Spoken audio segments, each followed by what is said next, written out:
We are preparing for the second big test of this 8,000 watt inverter. Now this is 8,000 watts at 120 volts, single phase. So in order to get enough loads on this thing, I am wiring in this sub panel. We'll wire a bunch of loads on it. We'll try to bring it up to 8,000 watts. Hopefully it gets there and doesn't let the smoke out, but we're gonna find out together. So this will be a lot of fun. Thank you all very much for watching. Here we go.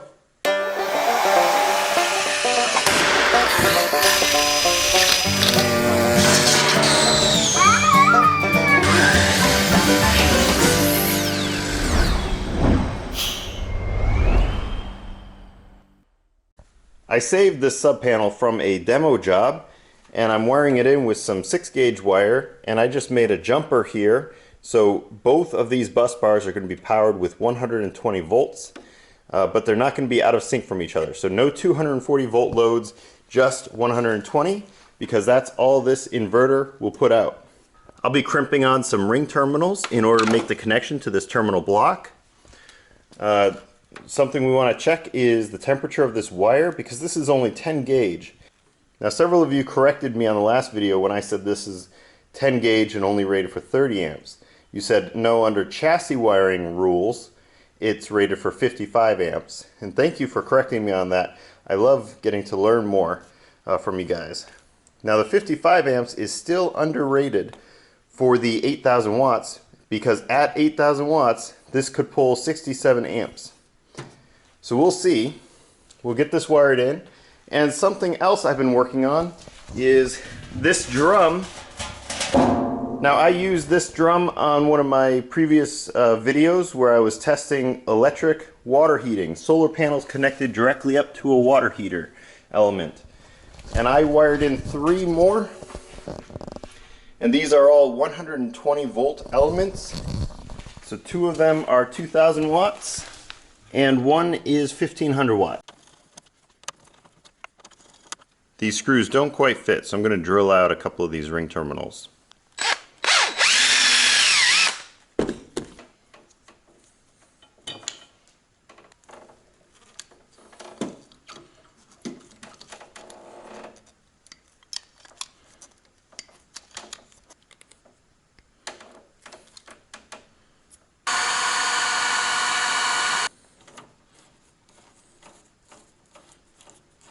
So the red wire is the hot leg, which is black for our wiring.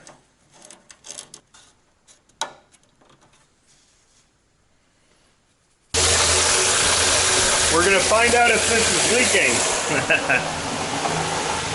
Alright, so we have 3 elements here. 2 of them are 2,000 watt, one is a 1,500 watt, and they're wired up here to these breakers. I've also got 2 outlets now. Each outlet is wired to a 20 amp breaker. And all that's going through this 6-gauge wire to the terminal block. This is going to be a temperature sensor, and I have put the tip of the temperature probe, which is right there, and I'm going to put it right there into that connection. And I'm going to wrap this up with some electrical tape. I have to do it with 2 hands. But I'm going to jam it in there and wrap it up with some electrical tape so we get a temperature of this terminal. Now this is a 1 ohm resistor, and all I do is I attach it on here before I put the ring terminal on, and it pre-charges the capacitors, but it does it gently, so less chance of causing any damage. But we now have the red attached and the circuit breakers are on, so there's power. And the negative is also attached down here. We got the lids on, both the inverter and the sub panel. Here we go. Now a couple of you asked if the voltmeters are accurate, so we'll check that first. We have 123. This says 122. That's close enough for me as far as these displays. Next to check will be the battery. It says 56.7, 56.6. Alright, so we're 1 decimal place off here. There is voltage to ground. So if we put this on here, we can see we have half the voltage and then over here on the neutral to ground, we have the other half. I emailed Reliable about this, and they had an explanation about it. They said it's a false voltage or something. I'll put it up on the screen exactly what they said. But they said to check it again when it's under load, and you won't find that. So that's what we'll do. So we are going to start turning things on, and I'm going to start with the air conditioning. So I have the air conditioning attached to an extension cord. Over here is the extension cord that leads to the air conditioning. I just plugged it into this box, which I labeled A, and we'll go ahead and turn on that circuit breaker. And you can see we have 0.5 amp right now because just the fan is running. Alright, we have a small load on here. Let's go ahead and see if voltage is still present between live and ground. And it looks like it is. So we still have 0.5 volts there. 67, and between neutral and ground. So here's one of the batteries. This is battery number 6, and we're seeing a 21.3 degree temperature. And now I'll check one more battery. Alright, so battery pack number 5, which is right here, which is 1E, is showing 22.8 degrees Celsius. So we'll also check on that one and see how it does over time. So right now we have 4 amps. So that means the compressor is kicked on. We're going to start kicking on some of these water heaters. So we'll open the panel. All the water heaters are these 3. So we'll go ahead and start with the smallest one. And that's that guy there. You can actually see it start to bubble. And we've gone up to 16 amps. Let's turn on the next. And the last one.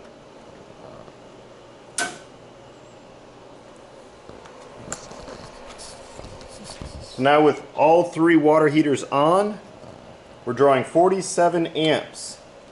And it hasn't blown up yet. You can see they're all bubbling.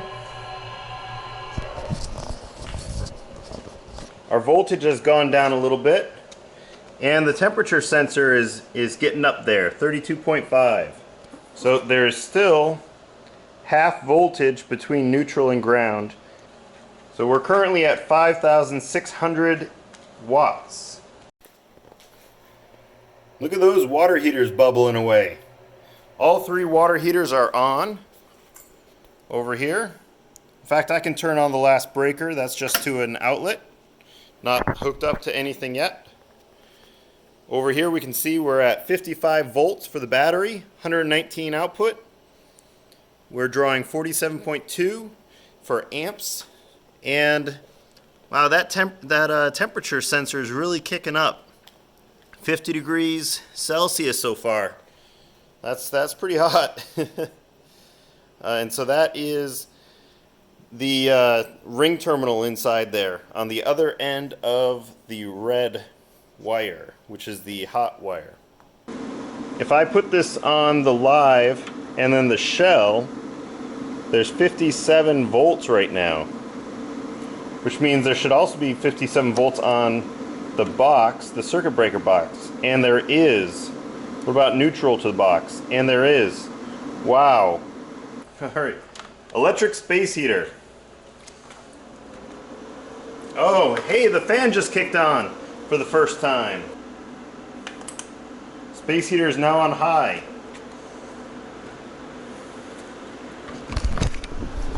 So that's on high.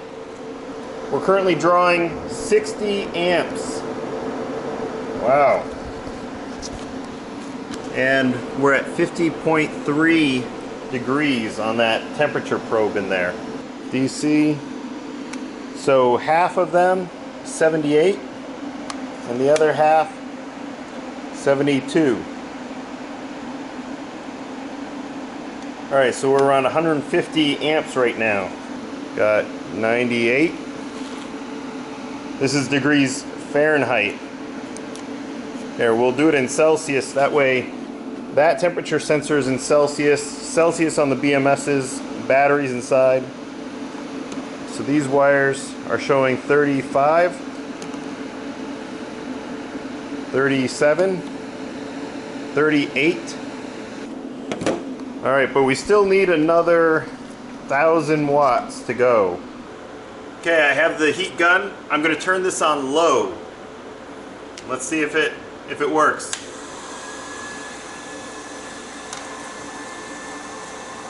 All right, when we did that, something is sounding off inside the inverter. Yeah, so something's sounding wrong. You see we have 109 volts instead of 120. Over here we have 62 amps. So we haven't gotten up to 67 amps, which would be 8,000 watts. So something is wrong. I'm going to go ahead and turn this off. It looks like the volts have come back up here. But something is sounding wrong inside there still. You hear it?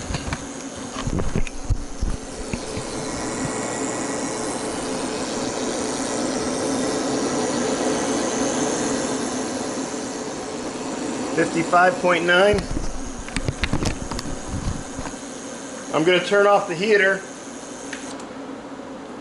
Alright, whatever was making that weird noise is now off.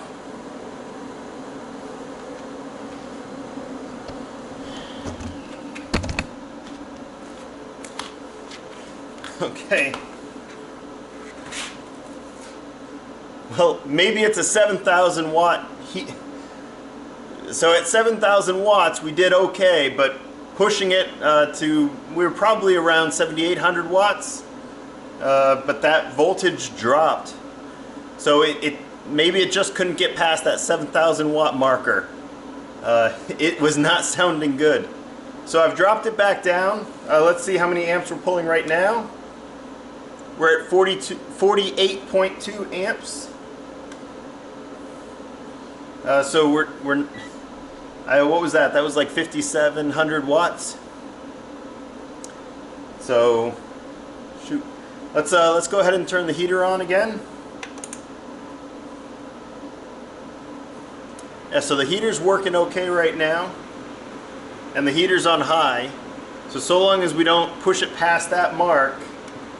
Right now we're at 60.4 amps, 60.5. And my multimeter says it's 121. Now something just kicked off again, stopped working as well.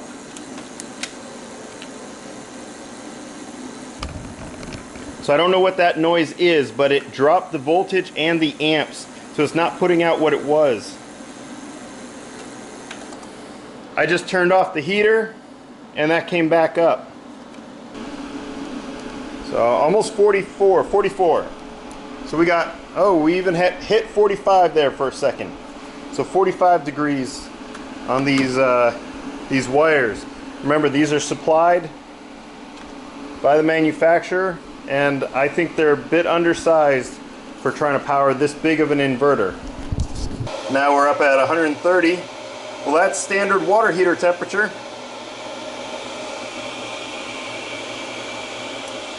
So in Celsius we're at 54, 56. Now this is still running. It's been pretty consistent now at about 6,000 watts.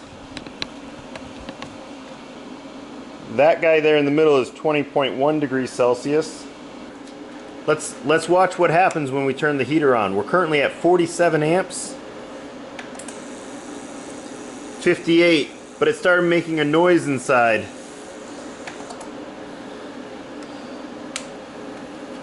So that nasty noise that was starting in there, let me get the camera close to it so you can hear that.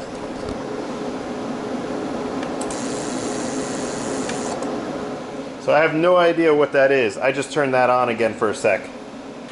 I just tried turning the space heater on low, almost 6,500 watts. At 6,500 watts, we seem to be operating okay. There's no noise. But if we turn this up to high, we know that we do get that noise coming out of there, which would wind up being, closer to 7,000 watts. So it peaked out at 55 degrees Celsius for the temperature sensor. So we're doing a little bit better than that. Still warm. You can see all that steam coming off. These things are really cooking. I wonder if we're going to get a boil out of this water. There's 113, 45 degrees Celsius. 6,500 watts seems to be the max. We go any more than that, we step it up just another 700 watts and that thing starts making noise. Okay, we're almost at the 1 hour mark, and let's go ahead and check. We're still pulling 53.1 amps and the ground has 0 amps. And inside 70 degrees Celsius inside there. 77. So something's hot in there. And this air blowing out at me is certainly warm. The case. This is after an hour of running. And inside our water, look at that, 90 degrees, 91, 88, close to boiling. This is all in Celsius. So you can see we're at, in Fahrenheit, we're at 195 degrees. This connection point, 145 degrees Fahrenheit. Whatever internal component in there, 178, 84, 88, 89, 90. Yeah, even this connection right here, this point, is showing up really warm at 155, 56 degrees Fahrenheit, 69 degrees Celsius. Well, that's 1 hour of testing. You can see where our battery voltage is down. Oh, and we need to check the temperature of the battery cells. They seem to have been staying pretty cool. Yeah, so we still have 21.7 on number 6. The battery itself is staying cool, even though it's drawing all these amps.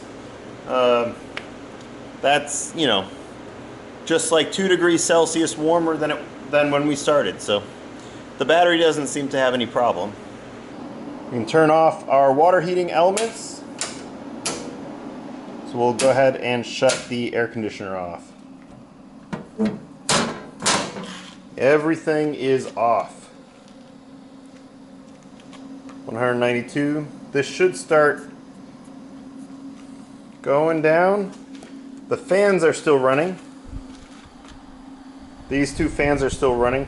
I'm going to let them continue running without shutting off anything else to cool off the internal components. You can see that temperature sensor is certainly dropping quickly.